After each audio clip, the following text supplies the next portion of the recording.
নমস্কার বন্ধুরা, আদি কথার ব্লগে আপনাদের স্বাগত। আজকে বৃহস্পতিবার, এখন বিকেল 5টা মতন বাজে। তো চলে এলাম নতুন একটা ব্লগ নিয়ে। অনেকদিন নতুন ব্লগ নিয়ে আসা হয়নি, ইনফ্যাক্ট কালকেই আসিনি, কেননা কালকে আমার শরীরটা একদম ভালো ছিল না। তো আজকে ওই জন্য এলাম, আর ভেবে পাচ্ছিলাম না যে কী শেয়ার করবো আর কী দেখাবো। তো হঠাৎ করে মনে হলো যে আমার জীবনে উপলব্ধি করা সত্যি একটা ভূতের ঘটনা তোমাদের সাথে শেয়ার করি। আজ এখন ঘুমোচ্ছে, তাই ভাবলাম যে এই সুযোগে একটু করে নিই। তো একটু করে আগে উঠে যাবে, তো আমি গল্পটাতেই আসি। গল্প বললেও ভুল হবে, যেহেতু এটা আমার জীবনের একদম সত্যি ঘটনা, নিজে উপলব্ধি করেছি, তাই বলি। তখন আমার বিয়ের প্রথম 1 থেকে 1.5 মাস হয়েছে। আমার বিয়ে হয়েছে মার্চ মাসে, আর এই ঘটনাটা আমি উপলব্ধি করতে শুরু করি জুনের শেষ দিক থেকে, মানে এপ্রিল মে জুনে 2-3 মাস পর থেকে। এটা হচ্ছে আমার বাড়ির ওপরটা, আর নিচটাতে তখন আমার ননদ থাকতো। বিয়ের পর আমি ওপরেই থাকতাম। তো যেটা হতো যে আমার ডিউটি আওয়ার্স ছিল, আমি তখন জব করতাম। আমার ডিউটি আওয়ার্স ছিল সকাল 7টা থেকে বিকেল 4টে অবধি মানকুণ্ডুতে। সকালবেলা ট্রেনে যেতাম, 6:30টায় ট্রেন ধরতাম, আর ফিরতাম মোটামুটি তখন 4:30 ফিরে যেতাম, কেননা মানকুণ্ডু খুব একটা দূর নয়, আর আমার অফিসটা একদম স্টেশনের কাছে ছিল, মানে 4:10 ট্রেনটা আমি পেয়ে যেতাম। তো 4:10 ট্রেন থেকে 4:20 বাজতো, 10 মিনিটের মধ্যে বাড়ি চলে আসতাম। তো হঠাৎ করেই কিছুদিন পর থেকে একটা অদ্ভুত ঘটনা আমার সাথে ঘটে থাকে। আমার ঘরটা হচ্ছে ঠিক ওই দিকটা, একটু দেখাও, আমার ঘরটা ঠিক ওই দিকটাতে। তো এসে ফ্রেশ হয়ে আমি যখন ঘরে গিয়ে চেঞ্জ করতাম বা ঘরে কিছু কাজ করতাম, বিছানাটা মানে আমার বাসি বিছানা আমি সে বিকেলবেলা এসে তুলতাম, কেননা আদির বাবাও বেরিয়ে যেত তখন, আর আমি একা, ও বিছানা তো পরিষ্কার করে গুছোতে পারে না, সময়ও পেত না। আর তো ওই জন্য আমি বিকেলবেলা এসে বিছানা গুছোতাম, চান করতাম, ঠাকুর পুজো করতাম, সন্ধে দিতাম, তারপর কিছু একটা টিফিন বানাতাম। হঠাৎ করেই কিছুদিন পর থেকে আমার ফিল হতে শুরু করলো, এই যেখানটা আমি বসে রয়েছি, এই যে জানলাটা, এই দিকটা দিয়ে আমাকে কেউ ঘরে আমার দিকে তাকিয়ে রয়েছে, আমার না গা ভারী হয়ে যেত, গায়ে কাঁটা দিত। আর আমি আবার একটু ভীতুও ছিলাম, একটু নয়, আমি ভালোই ভীতু ছিলাম। আর আমার মনে হতো হয়তো ওটা আমারই প্যানিক, আমি হয়তো নিজেই ভয় পাচ্ছি তাই বলছি, কিন্তু গায়ে কাঁটা দিয়ে আসতো, গা ভারী হয়ে যেত। কদিন ধরে এটা হচ্ছে, আমি বলিনি, আমি আমার হাজব্যান্ডের সাথেও শেয়ার করিনি, ননদের সাথেও শেয়ার করিনি, কারণ মনে হতেই পারে ওরা তো এতদিন একাই ছিল, আমি যেহেতু একটু প্যানিকগ্রস্ত, হতেই পারে যেটা আমার মনের ভুল।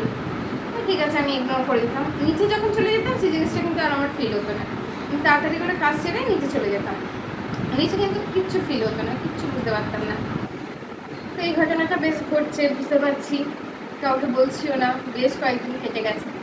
একদিনকে হঠাৎ করে কি হয়েছে, আমার হাজব্যান্ড তখন ওই ঘরে বসে রয়েছে, ওই ঘরে দাঁড়িয়ে রয়েছে জানলার কাছে। তো ঘরের জানলার কাছে খাটটা দূরে ছিল, আর জানলার সামনেটা ফাঁকা ছিল। জানলার সামনে দাঁড়ালে এই দিকের যে ভিউজটা স্পষ্ট দেখা যেত।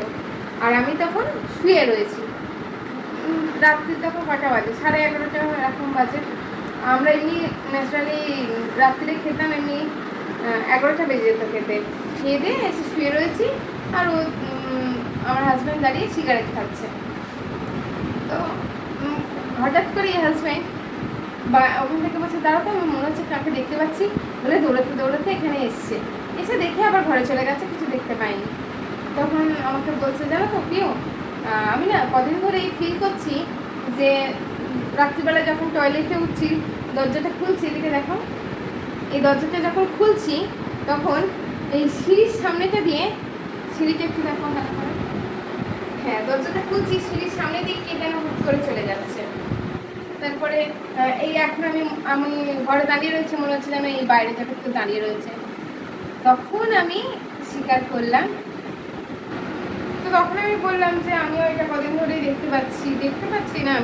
আমি অবশ্য দেখতে পাইনি, আমি শুধুই ফিল করতে পেরেছি যে আমাকে, মানে ধরুন আপনাকে যদি কেউ সাইড দিয়ে দেখে বা কিছু, আপনি কিন্তু বুঝতে পারবেন যে হ্যাঁ আমাকে কেউ দেখছে, যেমন হয় সেরকমই আমি খুব ভালো করে ফিল করতে পারতাম যে আমাদের কেউ তাকিয়ে রয়েছে। ঠিক আছে, আছে, আর অদ্ভুত কিছু একটা আমার দিকে তাকিয়ে রয়েছে, যার জন্য আমার ভয় করছে, আমার গা ভারী হয়ে যাচ্ছে। এমনও হয়েছে যে আদির বাবা সন্ধ্যেবেলা একটু বেরিয়েছে, আমি ফোন করে কেঁদে ফেলেছি রীতিমতো। আমার এত গা ভারী দিয়ে এসেছে সেদিনকে, আমি রীতিমতো কেঁদে ওকে ফোন করেছি যে আমার প্রচণ্ড ভয় করছে, কেন বুঝতে পারছি না, তুমি বাড়ি চলে এসো।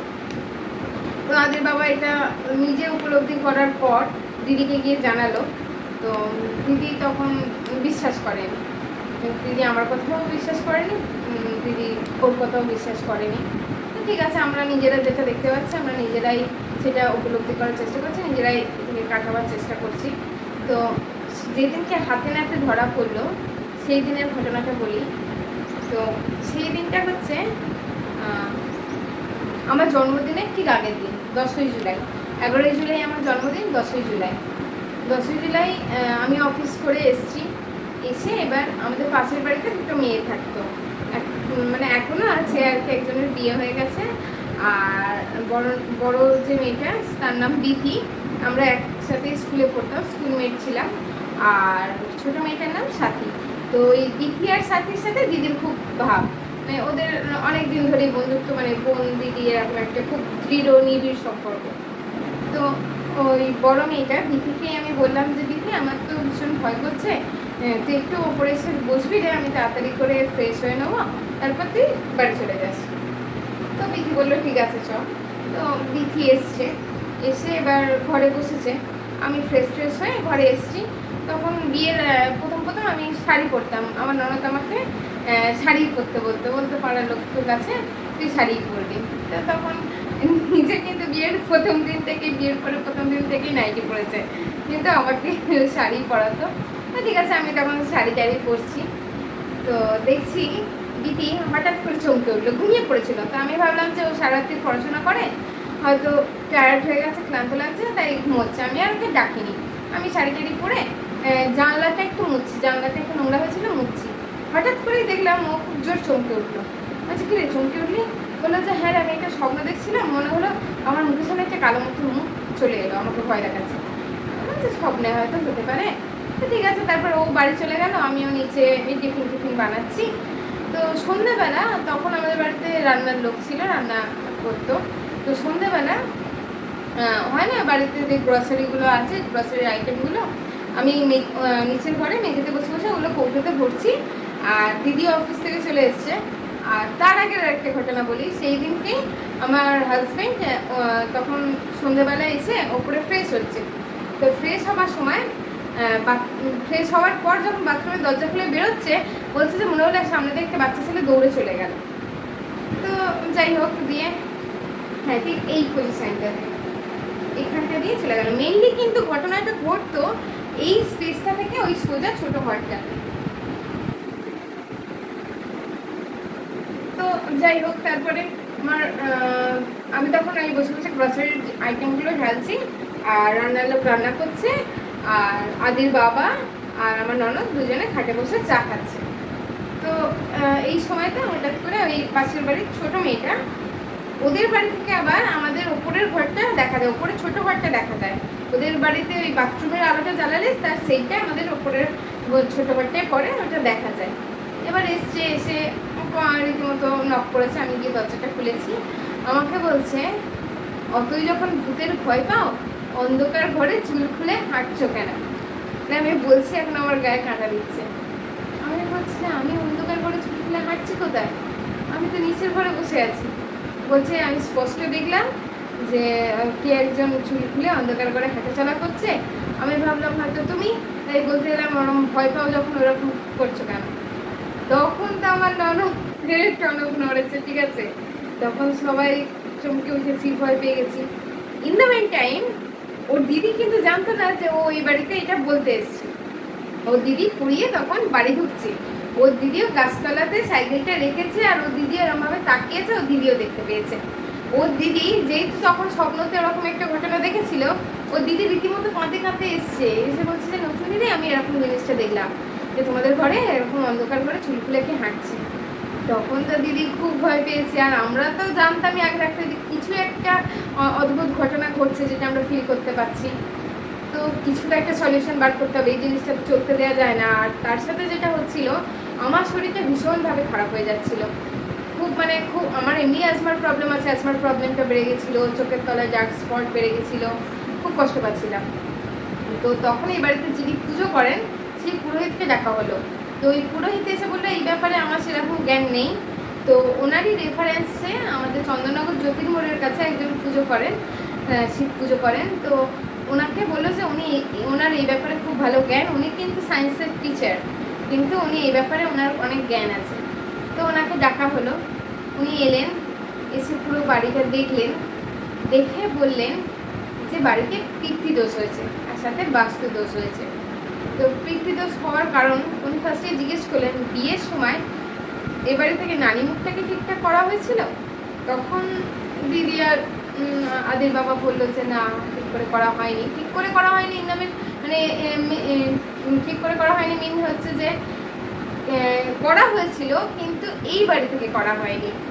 আমার যেখানে বিয়ে হয় মানে আমার বাড়ি থেকে যে লজটা বুক করা হয়েছিল বিয়ের দিন, সেটা ছিল মামার বাড়ি থেকে, মানে আদির বাবার মামার বাড়ি থেকে খুব কাছে। তাই ওরা ডিসাইড করেছিল যে ওই মামার বাড়িতে চলে যাবে, যেহেতু কাছেই লজ আছে, ওখান থেকেই নানিমুখ টানিমুখ করে বিয়েতে চলে যাবে। বিয়ের পরের দিন আমি এই বাড়িতে আসবো। তো তাই হয়, আর নানিমুখটা ওই বাড়ি থেকে হয়েছিল। তো তখন উনি বললেন যে কোনো বাস্তুপুরুষই অন্য বাড়ির বাস্তুপুরুষকে নিজের বাড়িতে ঢুকতে দেয় না, তাই নানিমুখটা সম্পন্ন হয়নি, যার জন্য পিতৃপুরুষ জল পায়নি। তো আদির বাবার যেহেতু বাবা আগেই গত হয়েছেন, মাও আগে গত হয়েছেন, তো তাদেরকে জল দেওয়াটা অবশ্যই কাম্য, যেখানে শুভ কাজ করার আগে। তো তার জন্য পিতৃদোষ ঘটেছে, তো সেই দোষ তো খণ্ডন করতে হবে। মানুষ যেমন একা থাকতে পারে না, তেমন আত্মারাও একা থাকতে পারে না, তারাও দলবল নিয়ে থাকতে ভালোবাসে। তো তার জন্য পুজো দিতে হবে। তো বাড়িতে পারদলিঙ্গম শিব পুজো করা হয়। তো এই পারদলিঙ্গম শিব আমার ননদই প্রতিষ্ঠা করেছিল। তো বিয়ের পর উনি ওটা নিয়েও চলে গেছেন, উনিও শিবের খুব ভক্ত। তো আমরা আবার আলাদা করে শিব প্রতিষ্ঠা করেছি। আর এখানে বাড়ি বেঁধে দিয়েছিল, তারপর আর খুব বড় করে পুজো হয়েছিল হোমটোম করে। তারপর থেকে কিন্তু বিশ্বাস করুন এক ফোঁটা আমাদের বাড়িতে ওই আর ফিল হয় না, এক ফোঁটাও ফিল হয় না। এখন আমরা সত্যিই খুব ভালোবাসি। ইভেন ইনফ্যাক্ট যেদিন থেকে পুজো হয়েছিল তার পরের দিন থেকে আমি আবার একাই ছিলাম, ওপরে দিব্যি চলাচল করতাম, কোনোদিন কিছু ফিল হতো না। আর ইদানিং যেটা হয় সেটা মানে শুভ জিনিসই, আদি কিন্তু আমার মাকে দেখতে পায়, এটা আমাদের বিশ্বাস। কেননা যখন আদি নিচেতে ঘর থেকে আমাদের রান্নাঘরটা স্পষ্ট দেখা যায়, তো আদি দেখি ঘর থেকে বসে রান্নাঘরে টাটা করছে। মানে মা তো খুব আদিকে ভালোবাসতো, আর মায়ের খুব শখ ছিল নাতিকে নিয়ে খেলার, তো মা সেটা পায়নি, হয়তো মাই দেখতে আসে। আর উপরের ঘর থেকেও বাইরের দিকে তাকিয়েও কিন্তু টাটা টাটা করে, কাকে করে জানি না, বলে নাকি বাচ্চারা 5 বছর অবধি দেখতে পায়। আমাদের বিশ্বাস হয়তো মাকেই দেখতে পায়, বা অন্য কিছু হলেও হতে পারে।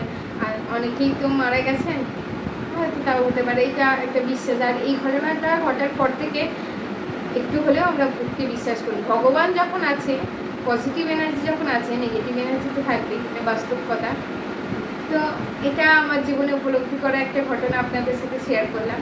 আমার ব্লগটা ভালো লেগে থাকলে, আমার এই গল্পটা ভালো লেগে থাকলে অবশ্যই একটা লাইক করে দেবেন, শেয়ার করবেন। এখানেই আমি শেষ করছি, আসবো পরবর্তী একটা ব্লগ নিয়ে। ভালো থাকবেন, সুস্থ থাকবেন।